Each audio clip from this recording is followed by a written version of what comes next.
বাজারে গনে ২টা আম কিনে আনছে এককালে ৮০টা টাকা দিয়ে, এইটা কোনো কথা? এখনো যদি আমের দাম না কমে, মগো বাগানে কত আম যে পড়ে থাকে কেউ খায়ও না, বুঝছেন? যাই হোক, গ্রামের কথা ঢাকা শহর বইয়া না কইলেই হইছে। মুই একটু আম লইয়া লইছি, শরবত বানামু, হেলে আরেকটু মোর বইনে থাবাইয়া লইয়া গেছে। মোর ছোট বইনে শরবতের সে মনে করে নুন মরিচ দিয়ে মাইকে খাইতে বেমালা পছন্দ করে, আর মুই শরবত পছন্দ করি, বুঝছেন? রোজা খুললে শরবত খাইতে মন চাইলে হাপারও বেমালা ডরে আসসালাম দিয়ে দিছি, বিসমিল্লা কই একটু কাঁচামরিচের অর্ধেক, এরপর দিয়ে দিছি স্বাদ মতো নুন, আমেরা বিট নুন দিয়েন, বুঝছেন?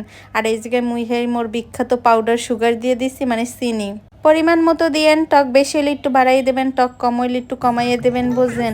আর এই জায়গায় দিয়ে দিছি সেই বিখ্যাত পুদিনা পাতা। 10টা দিয়ে পুদিনা পাতা আনছিলাম, এখনো মনে করেন বাইসে আসছে, এককালে জেতা পাইছি ফ্রিজের মধ্যে। এরপর ব্যালেন্ডারে দুগা ঘুরান দেবেন, দেখবেন হইয়া যাবে শরবত। এত মজা খাইতে।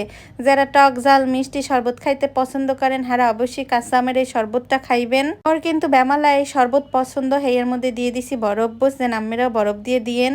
এই যে মুই আরেক বরফ কুচি দিয়ে দিলাম। ঠান্ডা ঠান্ডা না হইলে কেমন লাগে? এটা স্লো মোশনে আসছিল, দেখতে বেমালা ভালোই লাগে। দেখতে যেরকম ভাল লাগে, খাইতেও কিন্তু এরকম ভাল লাগে। আমেগো কেমন লাগে আমের শরবত খাইতে মোর অবশ্যই কমেন্টস করে জানাইবেন। আর ভিডিও ভালো লাগলে লাইক শেয়ার কমেন্টস করবেন, বুঝছেন?